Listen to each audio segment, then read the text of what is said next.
નમસ્કાર વિદ્યાર્થી મિત્રો, આપણે આગળના વિડીયોની અંદર સુવાહકને વિદ્યુત ક્ષેત્રમાં મૂકીએ તો જે અસરો જોવા મળતી હતી એના વિશે આપણે જોયું હતું. ફરી એક વખત યાદ કરીએ કે સુવાહક હોય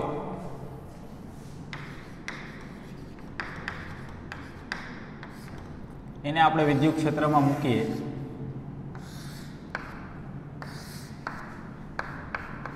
તો કે E જેટલું વિદ્યુત ક્ષેત્ર છે, તો સુવાહકની અંદર શું હતું, મુક્ત ઇલેક્ટ્રોનનું પ્રમાણ વધુ હોય, જેથી કરીને એક તરફ ઇલેક્ટ્રોન જતા હતા, એક તરફ ધન વિદ્યુતભાર ઉત્પન્ન થતો હતો. એના કારણે એના અંદરના ભાગમાં વિદ્યુત ક્ષેત્ર ઉત્પન્ન થતું હતું, જે ધનથી ઋણ એટલે કે આ તરફ હશે, એને આપણે E0 કહીએ. તો બાહ્ય વિદ્યુત ક્ષેત્ર જે આપણે લાગુ પાડીએ છીએ એના કારણે અંદર વિદ્યુત ક્ષેત્ર ઉત્પન્ન થતું હતું સુવાહકની અંદર, અને આ વિદ્યુતભારનું પ્રમાણ વધુ હોય સુવાહક, કે જેથી કરીને વિદ્યુત ક્ષેત્ર અંદરનું જે છે એ ધીમે ધીમે વધતું જતું હતું, અને કોઈ એક સમયે બાહ્ય વિદ્યુત ક્ષેત્ર અને આંતરિક બંને સમાન બનતું હતું, કે જેથી કરીને અંદરના ભાગમાં કુલ વિદ્યુત ક્ષેત્ર 0 બની જતું હતું. આવું સુવાહકની અંદર જ થાય, બીજા પદાર્થની અંદર ન થાય, કારણ કે સુવાહકની અંદર જ મોટા પ્રમાણમાં મુક્ત ઇલેક્ટ્રોન હોય, અને એના કારણે જ આ અસર ઉત્પન્ન થાય. એના કારણે વધારે વિદ્યુતભાર સપાટી ઉપર જમા થશે, એટલે વધારે વિદ્યુતભાર હશે એમ અંદરના ભાગમાં વિદ્યુત ક્ષેત્રનું પ્રમાણ પણ વધુ હશે, કે જેથી કરીને આ રીતે બાહ્ય વિદ્યુત ક્ષેત્ર અને આંતરિક વિદ્યુત ક્ષેત્ર સમાન બનતા હતા, કે જેથી કરીને એના અંદરના ભાગમાં કુલ વિદ્યુત ક્ષેત્ર શૂન્ય બનતું હતું. એટલે કે કુલ વિદ્યુતભાર આપણે કહીએ તો એ પણ શૂન્ય થયો કહેવાય, કેમ કે ગાઉસના નિયમ અનુસાર આપણે એ જોયું હતું, બરાબર. અને આ જ અસરને આપણે કીધું હતું ઇલેક્ટ્રોસ્ટેટિક શિલ્ડિંગ, એવું આપણે શીખાતા. પણ હવે જો આપણે વિચારીએ કે સુવાહકની જગ્યાએ અવાહક પદાર્થ મૂકીએ તો શું થાય?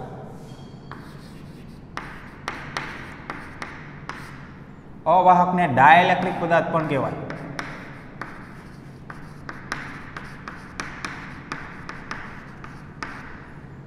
તો ડાયઇલેક્ટ્રિક પદાર્થને આપણે વિદ્યુત ક્ષેત્રની અંદર મૂકીએ તો કેવી અસર જોવા મળે?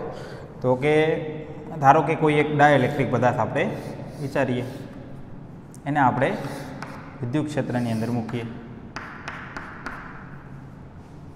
તો જે રીતે સુવાહકની અંદર થતું હતું એવું અહીંયા નહીં થાય, કારણ કે સુવાહકની અંદર ઇલેક્ટ્રોન, મુક્ત ઇલેક્ટ્રોનનું પ્રમાણ ખૂબ જ વધુ હોય, જ્યારે અવાહકની અંદર હોય જ નહીં, બરાબર. જેને આપણે અવાહક પદાર્થ જ કોને કહીએ? જે વિદ્યુતનું વહન ન કરી શકે, જેમાં ઇલેક્ટ્રોનનું પ્રમાણ ના હોય, એવા પદાર્થને જ આપણે અવાહક પદાર્થ કહીએ. તો આની અંદર એ રીતે નહીં થાય.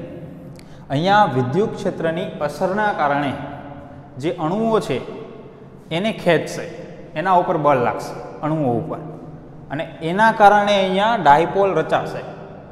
તો અવાહક પદાર્થ છે એને આપણે બે ભાગની અંદર વહેંચશું, એક અધ્રુવીય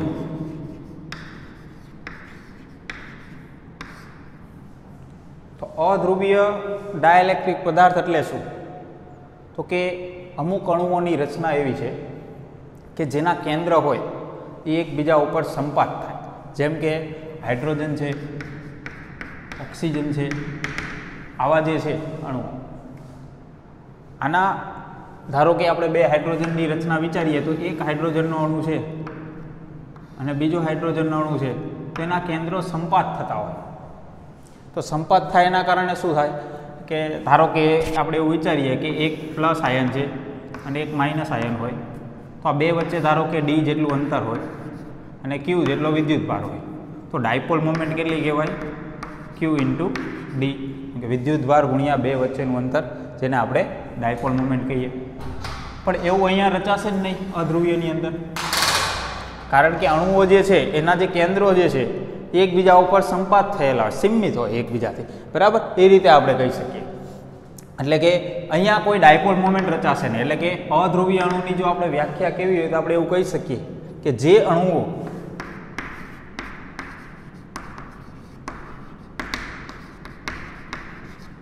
કાયમી ડાયપોલ મોમેન્ટ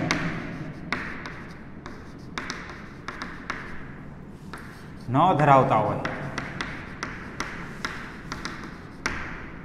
કે જેને કાયમી ડાયપોલ મોમેન્ટ છે જ નહીં, બરાબર, એના અણુઓ એકબીજા ઉપર સંપાત થયેલા છે કે જેથી કરીને બે વચ્ચેનું અંતર જ નહીં બને. વિદ્યુતભાર હશે પણ બે વચ્ચેનું અંતર જ નહીં મળે, એટલે કે D = 0 તો P = 0. જ્યારે ધ્રુવીયની અંદર આનાથી ઉલટું હશે.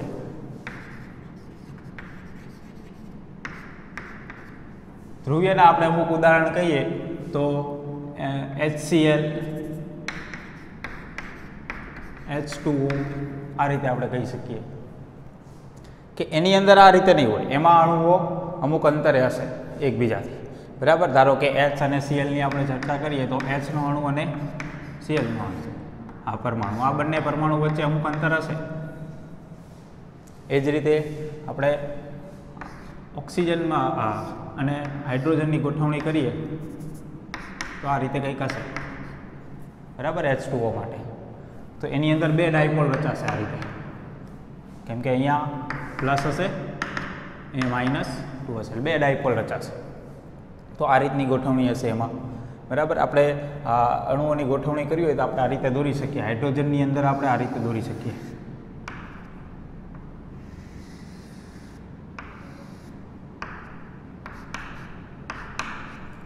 પછી કાર્બન ડાયોક્સાઇડ માટે આપણે આ રીતે દોરી શકીએ.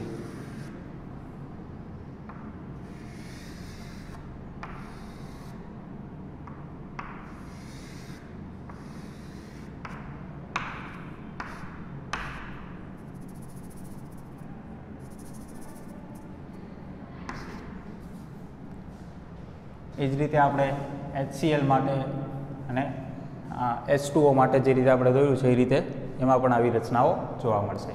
તો ધ્રુવીયની અંદર કાયમી ડાયપોલ મોમેન્ટ હોય તો ધ્રુવીયની વ્યાખ્યા આપણે આવી રીતે કહી શકીએ. ધ્રુવીય ડાયઇલેક્ટ્રિક કોને કહેવાય? તો કે જે અણુ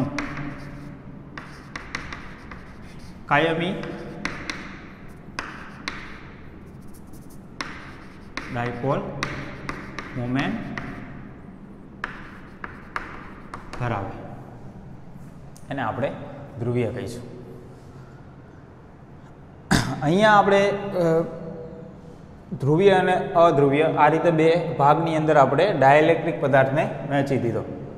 તો ડાયઇલેક્ટ્રિક પદાર્થ એટલે કે અવાહક પદાર્થને આપણે વિદ્યુત ક્ષેત્રમાં મૂકીએ તો કેવી અસર જોવા મળશે એ આપણે જોઈએ. હવે તો કે અધ્રુવીય જે અણુ છે એની અંદર તો આ રીતે ગોઠવણી છે, એના કેન્દ્રો એકબીજા પર સંપાત થયેલા છે કે જેથી કરીને એની ડાયપોલ મોમેન્ટ છે નહીં.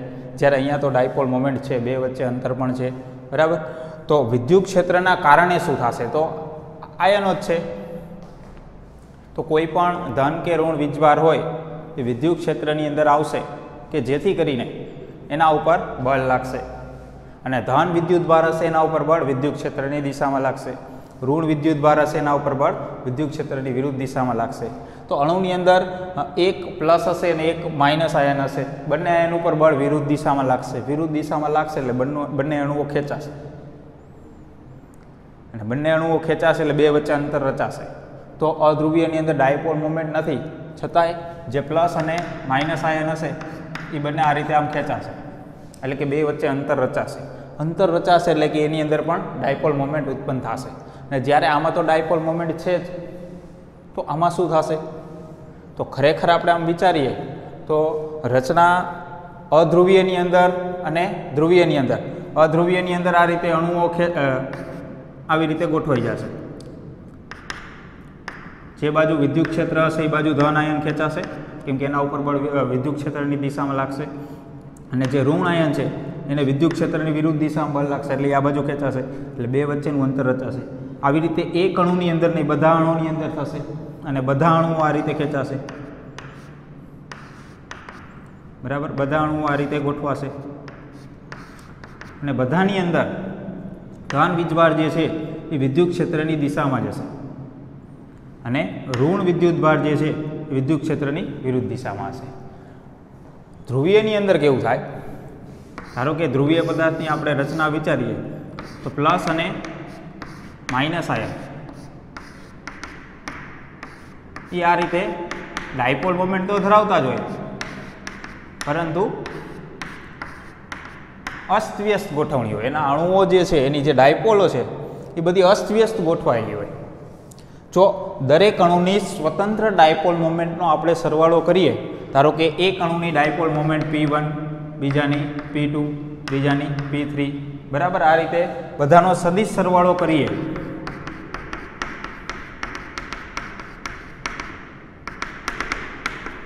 તો એ આપણને 0 મળે. એટલે કે ધ્રુવીય પદાર્થ જે છે એના અણુ ડાયપોલ મોમેન્ટ ધરાવે છે, પણ આખા પદાર્થની જો ડાયપોલ મોમેન્ટ આપણે ગણીએ તો એ 0 બની જાય, એ ડાયપોલ મોમેન્ટ ધરાવતા નથી.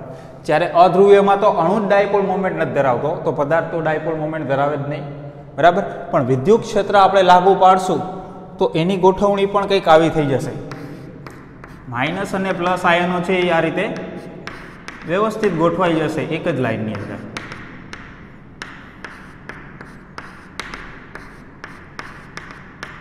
જે અસ્તવ્યસ્ત ગોઠવણી હતી એ બધી એકદમ સીધી રેખામાં થઈ જશે, અને જે વિદ્યુત ક્ષેત્ર તમે વધારશો એમ એનું પ્રમાણ વધશે સીધું થવાનું, બરાબર. ખરેખર જે અણુઓ હોય એ ઉષ્મીય ઉર્જા ધરાવતા હોય. આપણે 11મા ધોરણની અંદર શીખી ગયા 3/2 kBT જેટલું તાપમાન હોય. ધારો કે આપણે ઓરડાની અંદર કોઈ પદાર્થ છે તો ઓરડાનું જેટલું તાપમાન હોય, તાપમાન અનુસાર પદાર્થની અંદર રહેલો અણુ જે છે એ ઉર્જા ધરાવતો હોય, તો એ તાપમાન ઉપર આધાર રાખે,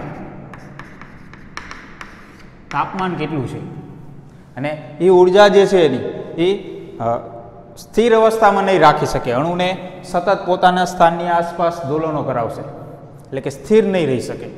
અને ડાયપોલ જે છે એ આખી આ રીતે આમ આવી રીતે આપણને જોવા મળશે, આ રીતે, જેને આપણે ગુજરાતી અંદર કહી શકીએ ચલાયમાન, એટલે કે સતત આ રીતે થતી હશે આમ. પણ વિદ્યુત ક્ષેત્ર લાગુ પડશે એટલે કે જેથી કરીને ડાયપોલ મોમેન્ટ જે આ રીતે આમ થતી હોય એના ઉપર ધન વિદ્યુતભાર ઉપર બળ એક જ દિશામાં લાગશે અને ઋણ વિદ્યુતભાર પર બળ એનાથી વિરુદ્ધ દિશામાં લાગશે, જેથી કરીને ડાયપોલ સીધી ગોઠવાશે. આપણે ડાયપોલની અંદર જોયું હતું કે ડાયપોલ કેવી અવસ્થામાં ગોઠવવાનો વધુ પ્રયત્ન કરે, તો કે એની ઉર્જા જે સ્થિતિમાં સૌથી ઓછી રહેતી હોય, તો કઈ સ્થિતિની અંદર એની ઉર્જા સૌથી ઓછી રહેતી હતી એ પણ આપણે જોયું હતું. તો કે ડાયપોલ મોમેન્ટનો જે ખૂણો છે વિદ્યુત ક્ષેત્રની દિશામાં જ, એટલે કે 0 હોવો જોઈએ, થીટા બરાબર. એ સ્થિતિમાં ડાયપોલ એની આપણે સ્થાયી સ્થિતિ એવું આપણે કીધું હતું. તો બધી જ ડાયપોલ, બધા જ અણુઓ જે ડાયપોલ મોમેન્ટ ધરાવે છે એ બધા સ્થાયી સ્થિતિમાં ગોઠવવાનો પ્રયત્ન કરશે. અને બળ કોના કારણે લાગે છે, તો કે વિદ્યુત ક્ષેત્રના કારણે લાગે છે.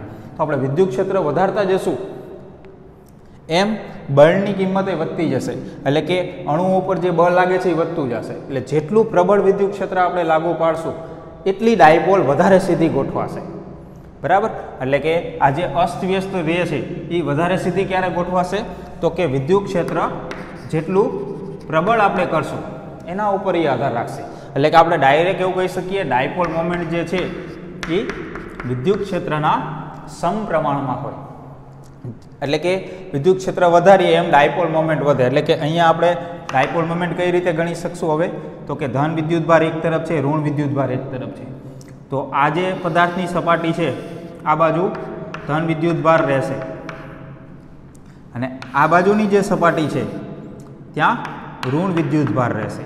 અંદરના વિદ્યુતભાર છે પ્લસ માઇનસ એ તો નાબૂદ થઈ જાય એકબીજા સાથે, બરાબર. આ બધા તો કેન્સલ થઈ જશે, પણ સપાટી ઉપર એક ઋણ વિદ્યુતભાર રહેશે અને આ બાજુની એક સપાટી રહેશે જ્યાં ધન વિદ્યુતભાર રહેશે. એટલે કે જે બાજુ વિદ્યુત ક્ષેત્ર હશે એ બાજુ ધન વિદ્યુતભાર રહેશે અને જે વિદ્યુત ક્ષેત્રની વિરુદ્ધ દિશામાં ઋણ વિદ્યુતભાર રહેશે.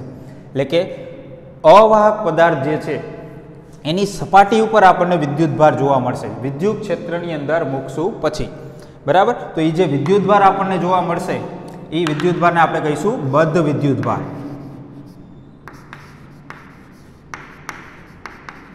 અથવા તો આપણે એને પ્રેરિત વિદ્યુતભાર એવું પણ કહીશું.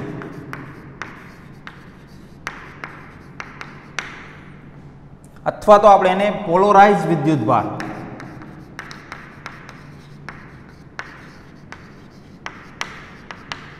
એવું પણ આપણે કહી શકીએ. શા માટે આવો શબ્દ વાપર્યો પોલોરાઇઝ વિદ્યુતભાર, પ્રેરિત વિદ્યુતભાર, આવો શબ્દ શા માટે વાપરે છે? તો એનું કારણ છે કે પહેલાં તો કોઈ વિદ્યુતભાર હતો જ નહીં પદાર્થ પર. વિદ્યુત ક્ષેત્ર લાગુ પાડ્યું એના કારણે આપણને પદાર્થની સપાટી ઉપર વિદ્યુતભાર નવો ઉત્પન્ન થયો, પ્રેરિત થયો એવું કહી શકીએ, બરાબર. એટલા માટે એને પ્રેરિત વિદ્યુતભાર કહેવામાં આવે છે. પોલોરાઇઝ વિદ્યુતભાર એટલે કે અહીંયા આ જે ઘટના થાય છે ડાયપોલ મોમેન્ટ ઉત્પન્ન થવાની, કે જે ડાયપોલ મોમેન્ટ નહોતી અને નવી ઉત્પન્ન થઈ. જેમ કે અધ્રુવીય અણુની અંદર ઉત્પન્ન થશે, ધન અણુ છે એક બાજુ, આયન એક બાજુ જશે, ઋણ આયન એક બાજુ જશે. તો આ જે ઘટના છે એને કહેવાય ધ્રુવીભવન. બરાબર, આપણે આને એવું કહીશું ડાયલેક્ટ્રિક પદાર્થનું ધ્રુવીભવન. ધ્રુવીભવન થયું કહેવાય આને. ધ્રુવીભવનની ઘટના જે છે આ, બરાબર, એના આધારે આપણે અહીંયા વિદ્યુતભારને પોલોરાઇઝ, ધ્રુવીભવન એટલે કે પોલોરાઇઝેશન એવું આપણે કહી શકીએ.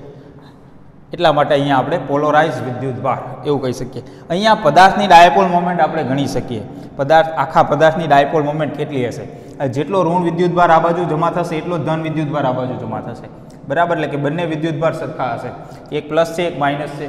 તો ધારો કે આપણે એવું વિચારી લઈએ કે આ બાજુ જે વિદ્યુતભાર જે છે એની પૃષ્ઠ ઘનતા સિગ્મા એફ જેટલી છે, તો આ બાજુ પણ એટલી જ હશે સિગ્મા એફ. આ માઇનસ હશે, આ પ્લસ હશે. ધારો કે આ પદાર્થ છે એની સપાટીનું ક્ષેત્રફળ એ જેટલું છે, બરાબર, તો આ બાજુ પણ આપણે એક સરખો જ પદાર્થ લીધો છે, એક સમઘન જેવો પદાર્થ, તો આ બાજુની સપાટીનું જે ક્ષેત્રફળ હશે એ જેટલું હશે. તો આ બાજુ ટોટલ વિદ્યુતભાર કેટલો થયો? તો કે એક બાજુ થશે સિગ્મા એફ ઇન્ટુ એ. સિગ્મા એટલે કે એકમ ક્ષેત્રફળ દીઠ વિદ્યુતભાર, તો એ ક્ષેત્રફળ હોય કેટલો વિદ્યુતભાર થાય? સિગ્મા ઇન્ટુ એ જેટલો. એ જ રીતે આ બાજુ કેટલો ધન વિદ્યુતભાર થશે? એટલો થશે. તો એક બાજુ ઋણ વિદ્યુતભાર, એક બાજુ ધન વિદ્યુતભાર, બંને સરખો. અને બે વચ્ચેનું અંતર કેટલું? તો કે આ ચોસલાની જે જાડાઈ હશે, ધારો કે આપણે એમ કહીએ કે ડી જેટલી જાડાઈ છે, તો ડી જેટલું અંતર થશે. તો ડાયપોલ મોમેન્ટ કેટલી થઈ? તો કે P is equal to sigma F A into D, વિદ્યુતભાર ગુણ્યા બે વચ્ચેનું અંતર. તો આટલી ડાયપોલ મોમેન્ટ થઈ. તો જે આ ઘટના થઈ પોલોરાઇઝેશન, ધ્રુવીભવન, તો પોલોરાઇઝેશન એટલે શું? તો કે આ આખો જે પદાર્થ છે એનું કદ કેટલું છે એના ઉપર પણ આધાર રાખશે. કેમ કે કદ કેટલું છે એના આધારે વિદ્યુતભાર સપાટી ઉપર કેટલો ઉત્પન્ન થશે એ જવાબદાર થશે. બરાબર, તો અહીંયા આપણે એવું કહીએ કે એકમ કદ દીઠ આપણે ડાયપોલ મોમેન્ટ ગણીએ. એકમ કદ દીઠ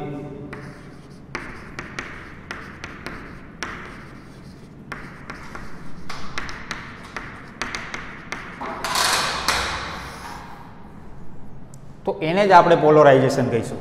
એકમ કદ દીઠ જે ડાયપોલ મોમેન્ટ ગણશું આને જ આપણે શું કહીશું? પોલોરાઇઝેશન, જેને આપણે P વડે દર્શાવશું. તો પોલોરાઇઝેશન બરાબર શું થશે? તો કે એકમ કદ દીઠ ડાયપોલ મોમેન્ટ, એટલે કે ડાયપોલ મોમેન્ટ કેટલી છે? Sigma F A into D છેદમાં એકમ કદ દીઠ ડાયપોલ મોમેન્ટ. તો ડાયપોલ મોમેન્ટ ઉપર છેદમાં કદ. કદ કેટલું થશે પદાર્થનું? તો કે ક્ષેત્રફળ ગુણ્યા જે જાડાઈ છે ડી. તો અહીંયા આ બંને કેન્સલ થઈ જશે. તો પોલોરાઇઝેશન કેના જેટલું હોય? તો કે અહીંયા સપાટી ઉપર જે વિદ્યુતભાર જમા થાય છે એ એકમ ક્ષેત્રફળ દીઠ કેટલો છે, એટલે કે એની પૃષ્ઠ ઘનતા કેટલી છે એટલું પોલોરાઇઝેશન હોય. એટલું પોલોરાઇઝેશન થયું કહેવાય પદાર્થનું. બરાબર, પોલોરાઇઝેશનનો એકમ પૂછાય તો એ સિગ્મા જેટલો જ હોય. અને સિગ્માનો એકમ શું? તો કે કુલમ પ્રતિ મીટર સ્ક્વેર. તો પોલોરાઇઝેશનનો એકમ યાદ રાખો કે જેનો એકમ થશે કુલમ પ્રતિ મીટર સ્ક્વેર. તો પોલોરાઇઝેશન એટલે કે ધ્રુવીભવન એટલે શું કહેવાય? તો કે પદાર્થની અંદર જે ડાયપોલ મોમેન્ટ ઉત્પન્ન થાય છે એ એકમ કદ દીઠ કેટલી છે. બરાબર, એનું જે કદ છે એટલે કે આખો પદાર્થ જે છે એની સપાટી પર જે વિદ્યુતભાર જમા થયો છે એ એકમ કદ દીઠ કેટલી ડાયપોલ મોમેન્ટ રચાણી છે, જેને આપણે પોલોરાઇઝેશન કહીશું. અને પોલોરાઇઝેશન કેના જેટલું મળશે આપણને? તો કે એકમ ક્ષેત્રફળ દીઠ વિદ્યુતભાર કેટલો છે, એટલે કે પૃષ્ઠ ઘનતા કેટલી છે એના જેટલું આપણને પોલોરાઇઝેશન મળશે. અને પોલોરાઇઝેશન જે છે એટલે કે આપણે અહીંયા જોયું કે ડાયપોલ મોમેન્ટ વિદ્યુત ક્ષેત્રના સમપ્રમાણમાં હોય, કેટલી ડાયપોલ મોમેન્ટ પદાર્થની અંદર રચાશે. તો પોલોરાઇઝેશન છે એ ડાયપોલ મોમેન્ટ જ છે એકમ કદ દીઠ, તો એ પણ વિદ્યુત ક્ષેત્રના સમપ્રમાણમાં જ હશે એવું આપણે કહી શકીએ. અહીંયા આપણે સપ્રમાણતા કાઢીએ એટલે કે અચળાંક આવશે. અચળાંક આવશે કાય ઈ.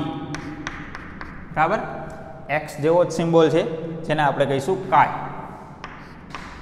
કાય ઈ આ એક ડાયલેક્ટ્રિક પદાર્થની લાક્ષણિકતા દર્શાવે છે. એ જે અચળાંક છે જેને આપણે કહીશું વિદ્યુત સસેપ્ટિબિલિટી.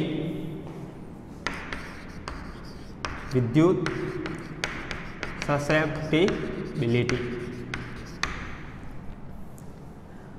તો એના આધારે પદાર્થનો ગુણધર્મ, એની જે લાક્ષણિકતા, એટલે કે એવું આપણે કહી શકીએ એ પદાર્થ કઈ રીતે વિદ્યુતની દ્રષ્ટિએ કેવો છે, અવાહક પદાર્થ જે છે એ વિદ્યુતની દ્રષ્ટિએ કેવો છે, જે આના અંક ઉપરથી આપણે કહી શકીએ, જેને આપણે વિદ્યુત સસેપ્ટિબિલિટી અથવા તો ઇલેક્ટ્રિક સસેપ્ટિબિલિટી એવું આપણે એને કહીશું. બરાબર. એને વંચાશે કાય, એક્સ જેવો સિમ્બોલ જે છે, બરાબર, એને આપણે કાય એવું વાંચશું. તો એ અચળાંક જે આવે છે એનું એકમ શું હશે? અહીંયા પોલરાઇઝેશન આવે છે, આ બાજુ વિદ્યુત ક્ષેત્ર આવે છે, તો એનું એકમ શું આવશે? તો એનું એકમ આપણે જોઈએ.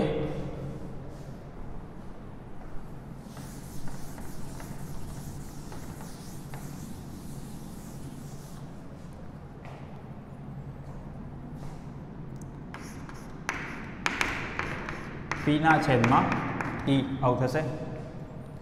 પી એટલે કે ડાયપોલ મોમેન્ટ, પોલરાઇઝેશન. તો પોલરાઇઝેશનને એકમ શું બને છે? તો કે કુલમ પ્રતિ મીટર સ્ક્વેર. અને અહીંયા જે આપણને મળે છે વિદ્યુત ક્ષેત્ર, એનું એકમ શું છે? ન્યૂટન પ્રતિ કુલમ. તો શું બનશે અહીંયા? અહીંયા આવશે કુલમ છેદમાં મીટર સ્ક્વેર. ન્યૂટન કુલમ જશે ઉપર, કુલમ સ્ક્વેર મીટર સ્ક્વેર પ્રતિ ન્યૂટન. બરાબર.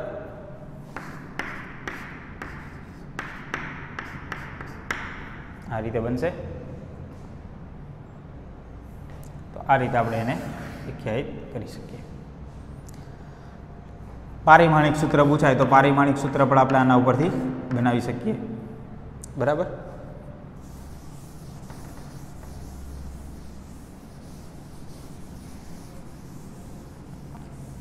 બીજું, અહીંયા જે વિદ્યુત ક્ષેત્ર ઉત્પન્ન થશે અવાહકની અંદર, કારણ કે એક બાજુ ઋણ વિદ્યુતભાર ઉત્પન્ન થાય છે, એક બાજુ ધન વિદ્યુતભાર ઉત્પન્ન થાય છે, એટલે કે પ્લસથી માઇનસ તરફ, એટલે કે આ રીતે વિદ્યુત ક્ષેત્ર ઉત્પન્ન થશે. જો બાહ્ય વિદ્યુત ક્ષેત્ર આ રીતે હશે, બરાબર, તો અંદરના ભાગમાં આ રીતે વિદ્યુત ક્ષેત્ર ઉત્પન્ન થશે. તો આ જે વિદ્યુત ક્ષેત્ર છે એ આના જેટલું ક્યારેય નહીં થઈ શકે, કારણ કે અવાહકની અંદર એ પ્રમાણ બહુ ઓછું હોય.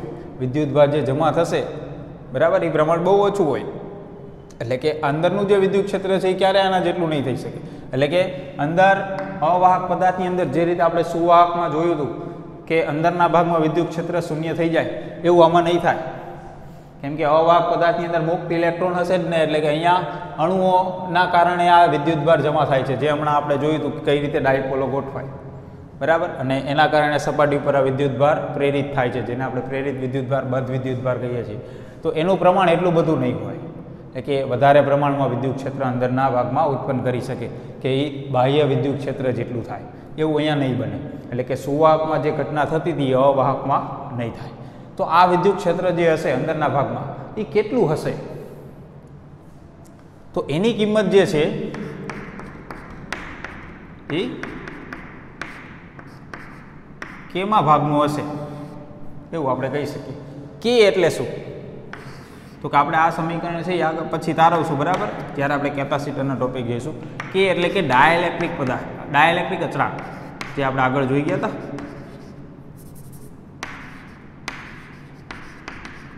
ડાયલેક્ટ્રિક અચળાંક.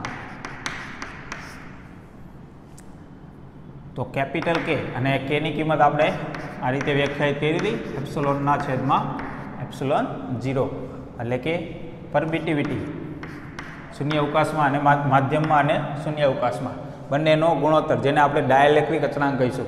જે રીતે આપણે જોયું હતું કે કોઈ વિદ્યુતભાર જે હોય એ હવામાં હોય ત્યારે બે વચ્ચે જે બળ લાગે, ધારો કે Q1 અને Q2, બે વિદ્યુતભાર ધારો કે હવામાં હોય ત્યારે જે બળ લાગે, ધારો કે F જેટલું બળ લાગે છે, એને કોઈ આપણે માધ્યમમાં મૂકીએ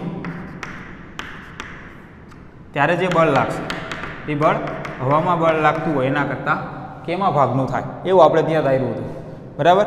એટલે કે માધ્યમની અંદર બળ જે છે એ ઘટી જાય. એવી જ રીતે અહીંયા થશે, અંદરના ભાગમાં જે વિદ્યુત ક્ષેત્ર છે એ ઘટી જશે, કેમાં ભાગનું થઈ જશે. એટલે કે જે પદાર્થ જે છે એનો ડાયલેક્ટ્રિક અચળાંક કેટલો છે એના ઉપર આધાર રાખશે કે કેટલું ઘટશે. કયો પદાર્થ છે એનો ડાયલેક્ટ્રિક અચળાંક આપણને ખબર હશે, એના આધારે આપણે કહી શકશું કે કેટલું વિદ્યુત ક્ષેત્ર એના અંદરના ભાગમાં ઘટ્યું, બરાબર. તો અવાહક પદાર્થ એટલે કે ડાયલેક્ટ્રિક પદાર્થને આપણે વિદ્યુત ક્ષેત્રની અંદર મૂકીએ તો કેવી અસરો જોવા મળે એના વિશે આપણે જોયું, બરાબર. ડાયલેક્ટ્રિક પદાર્થ બે પ્રકારના હોય, અધ્રુવીય અને ધ્રુવીય. અધ્રુવીયની અંદર ડાયપોલ મોમેન્ટ જ ન હોય અણુને, જ્યારે ધ્રુવીયની અંદર ડાયપોલ મોમેન્ટ હોય. પણ બંને પદાર્થ, આખા પદાર્થની આપણે રચના વિચારીએ તો અધ્રુવીયમાં તો અણુને ડાયપોલ મોમેન્ટ નથી, એટલે આખા પદાર્થને ડાયપોલ મોમેન્ટ ન હોય. પણ ધ્રુવીયની અંદર અણુને ડાયપોલ મોમેન્ટ છે, છતાંય પદાર્થને ડાયપોલ મોમેન્ટ નથી. એનું કારણ શું? તો કે બધી ડાયપોલ અસ્તવ્યસ્ત હશે, ટોટલ આપણે ડાયપોલ મોમેન્ટ ગણશું તો 0 જ થશે. પણ બંને પદાર્થને આપણે વિદ્યુત ક્ષેત્રમાં મૂકીએ તો એનું ધ્રુવીભવન થશે, એટલે કે અણુઓ ઋણ આયનો હશે એક તરફ બળ લાગશે એટલે એક બાજુ ગોઠવાશે, ધન આયનો હશે એના ઉપર બળ બીજી તરફ એની વિરુદ્ધ દિશામાં લાગશે, એક તરફ ગોઠવાશે. એટલે કે જેને આપણે ધ્રુવીભવન થયું, પોલરાઇઝેશન થયું એવું કહીએ, કે જેથી કરીને સપાટી પર વિદ્યુતભાર નવો ઉત્પન્ન થશે. એટલે કે જેને આપણે પ્રેરિત વિદ્યુતભાર અથવા બદ્ધ વિદ્યુતભાર કહીશું. એના કારણે વિદ્યુત ક્ષેત્ર ઉત્પન્ન થશે, જે બાહ્ય વિદ્યુત ક્ષેત્ર કરતાં ઓછું જશે હંમેશા માટે, બરાબર. અને વિદ્યુત ક્ષેત્ર કેટલું થઈ જશે? તો કે કેમાં ભાગનું થઈ જશે, પહેલાં હશે એના કરતાં કેમાં ભાગનું થઈ જશે એવું આપણે કહી શકીએ. બીજું અહીંયા પોલરાઇઝેશન જે છે, પોલરાઇઝેશન આપણે કોને કીધું? તો કે એકમ કદ દીઠ જે ડાયપોલ મોમેન્ટ રચાશે એને આપણે પોલરાઇઝેશન કહીશું. જે એકમ ક્ષેત્રફળ દીઠ કેટલો વિદ્યુતભાર છે એના જેટલું મળશે પોલરાઇઝેશન, જેનો એકમ થશે કુલમ પ્રતિ મીટર સ્ક્વેર. અને એ પોલરાઇઝેશન વિદ્યુત ક્ષેત્રના સમપ્રમાણમાં હોય, સપ્રમાણતા કાઢીએ એટલે અચળાંક આવશે જેને આપણે કહીશું કાય, જે પદાર્થની વિદ્યુત લાક્ષણિકતા દર્શાવે છે. એ પદાર્થ કે વિદ્યુતની દ્રષ્ટિએ કઈ રીતે વર્તશે, બરાબર, જેને આપણે કહીશું વિદ્યુત સસેપ્ટિબિલિટી એવું આપણે એને કહીશું, બરાબર.